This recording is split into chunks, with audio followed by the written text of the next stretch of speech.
Bonjour, bienvenue encore sur la chaîne Ingeta Africa. Aujourd'hui c'est le 30 juin et c'est la 30e vidéo que je viens de faire ce mois. Ça a été un mois vraiment décisif. Et je vais commencer la vidéo par dire joyeuse fête d'indépendance à tous les Congolais.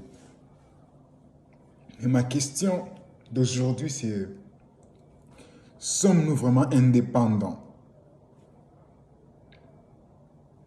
Nos pères de l'indépendance, les gens qui ont donné leur vie pour que nous soyons indépendants, sont-ils fiers de ce que nous sommes actuellement? Pouvons-nous vraiment dire que nous sommes indépendants? Bien sûr, certains peuvent dire que non, les Belges ne nous chicotent plus, alors nous sommes indépendants. Moi, je crois que nous sommes passés de la colonisation physique à une colonisation mentale. Nous sommes passés de l'esclavage physique à l'esclavage mental. Parce que c'est très drôle de dire que nous sommes indépendants et le même système éducatif que nous donnons à nos enfants aujourd'hui, espérant qu'ils vont devenir des grands hommes, ils vont devenir des grandes femmes, c'est le même système éducatif qui a été mis en place pour nous garder décolonisés. Donc c'est comme dire que le même biberon que tu as donné à ton enfant quand il avait 3 mois, 2 mois, 6 mois, l'enfant grandit à sa majorité, à 18 ans, 20 ans. Il continue à croire qu'il va continuer à prendre les mêmes biberons et espérant être un homme fort.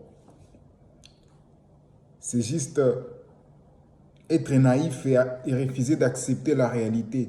Refuser d'accepter qu'il est toujours un bébé mentalement. Donc moi, je crois que nous sommes encore des colonisés, des esclaves. Mais maintenant, c'est à un niveau mental, ce n'est plus à un niveau physique. Comment continuer à dire que nous sommes indépendants pendant que tu demandes à 80% des Africains, ou 90% même, ils te disent que sans l'homme blanc, nous ne serions jamais ce que nous sommes aujourd'hui.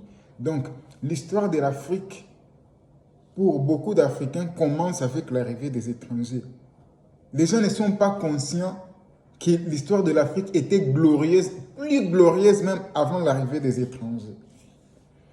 Les gens ne comprennent pas que pour bâtir des empires, des royaumes, il fallait vraiment de l'intelligence, il fallait de l'organisation, il fallait de l'administration. On ne parle pas de devenir chef de quartier. Un royaume, vous voyez comme le royaume d'Angleterre, vous voyez comme le royaume d'Espagne, le royaume de Luxembourg.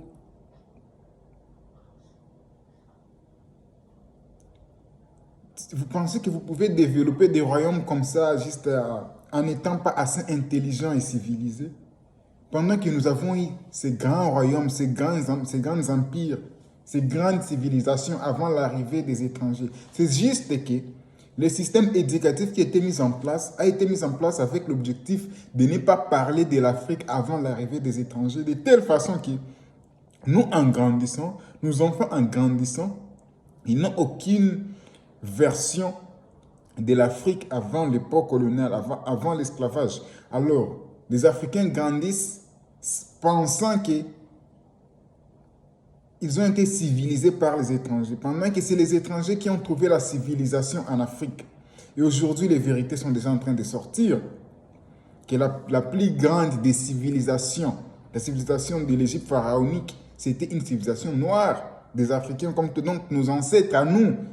Parce que parfois aujourd'hui, les gens demandent, mais pourquoi vous revenez toujours à l'Égypte? Pourquoi vous dites toujours l'Égypte? C'est ça la plus grande des civilisations, donc le plus grand des royaumes. Comme je dis, ça n'a pas seulement été la civilisation égyptienne. Après ça, il y a eu beaucoup de civilisations. Le royaume Congo est un royaume très puissant.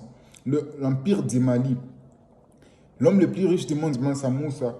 L'empire du Ghana, Carthage. Donc, il y a eu des royaumes, des civilisations, mais la civilisation égyptienne a été la plus brillante. Et les Africains se disent que si nous avons déjà des repères, des exemples de nos civilisations, on a 5 à 10, Bien sûr, s'il faut prendre un modèle, on va prendre le modèle de la civilisation qui était la plus brillante, n'est-ce pas?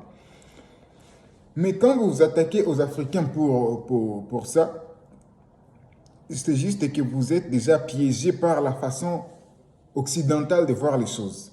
Parce que même en Occident, les gens qui ont voulu se rebâtir, parce qu'ils ont passé beaucoup de temps dans des guerres, tout cela, tout ceci, tout cela, mais les gens qui ont voulu se rebâtir, ils se sont basés sur la civilisation grecque et romaine, ou c'est la civilisation gréco-romaine. La raison pour laquelle aujourd'hui vous demandez à tout le monde en Occident qui est le plus grand mathématicien. Il va te parler de Pythagore. Qui est le plus grand savant intellectuel, il va te parler de Thalès. Qui est le plus grand historien, il va te parler d'Hérodote. Ils sont les plus grands philosophes. Il va te parler de Socrate, Aristote. Mais tout ça, il n'y a pas de Français dans ça. Il n'y a pas des Allemands. Il n'y a pas des Américains. Tous sont des Grecs. Donc, et c'est à partir de ces mathématiques, dans leur paradigme, c'est à partir des mathématiques, des théorèmes de Thalès, théorèmes de Pythagore, théorèmes de ceci, qu'ils ont bâti maintenant leur civilisation. Donc Newton s'est basé sur la science qu'il a trouvée en Grèce. Albert Einstein s'est basé sur des sciences qu'il a trouvées en Grèce.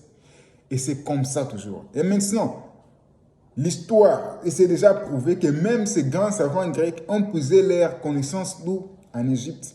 Et si les Grecs et les Occidentaux se sont basés sur l'Égypte antique pour bâtir tout ce qu'ils ont, que ce soit dans les domaines de la médecine, parce que, comment on dit, le serment d'Hippocrate en soi, ce n'est pas un serment d'Hippocrate, c'est un serment égyptien. J'oublie le nom, mais je vais me rappeler après. Que ce soit sur les domaines de la médecine, de la technologie, de la géométrie, des mathématiques, ils se sont tous basés en Égypte. Pourquoi pas nous-mêmes, descendants de ces Égyptiens? Mais moi, je dis toujours, on doit être maintenant à mesure d'avoir un projet civilisationnel. Et dans notre projet civilisationnel, on doit comprendre l'époque dans laquelle nous nous trouvons. Parce que ça sera impossible de dire qu'on va rentrer à ce qui était fait il y a 5000 ans. Ça doit nous servir d'inspiration, premièrement, pour comprendre que nous avons toujours été des conquérants, que nous avons apporté la lumière au monde, que nous avons apporté les sciences au monde. Et donc, ce n'est pas impossible. Aujourd'hui, nous pensons que c'est impossible pour un Africain de faire ça parce qu'on nous a appris que c'est impossible. Et on nous a caché la version qui aurait pu nous dire que c'est possible. Pourquoi c'est important de parler de l'histoire et de parler des grandes choses que l'Afrique a accomplies dans le passé? Je vais vous donner un exemple. Si vous êtes dans la route et qu'il y a 100 véhicules, et chaque véhicule, vous demandez ce véhicule qu'il a fait, on dit c'est un Français, celui-là c'est un Allemand, celui-là c'est un Japonais, donc, celui-là c'est un Américain. L'Africain se dira que non, donc un Africain ne peut pas faire ça. Ça c'est pour, donc il n'y a que les Blancs qui peuvent accomplir de grandes choses pareilles. Mais quand vous changez juste des routes, vous montrez une autre route, vous montrez aussi 100 véhicules et tous ces véhicules, des très beaux véhicules accomplis par des Africains, et vous dites, et vous prouvez même que c'est sur base de ces véhicules que les véhicules des Français s'est inspiré. La mentalité de l'Africain change. Il ne se considère plus comme quelqu'un qui ne peut rien accomplir, mais comme quelqu'un qui a apporté même la science, quelqu'un qui a inspiré les autres. Moi, j'ai dit, et je vais le dire sans peur d'être contredit, l'Afrique est le berceau, premièrement, de l'humanité, berceau de la science, berceau de l'écriture, berceau de la technologie, berceau de la philosophie, berceau de la spiritualité. Et ma plus grande prière est que nous redevenions indépendants dans le vrai sens du terme. Être indépendant et penser que sans l'apport des autres, nous sommes perdus. Ce n'est pas être indépendant, c'est être un esclave mental.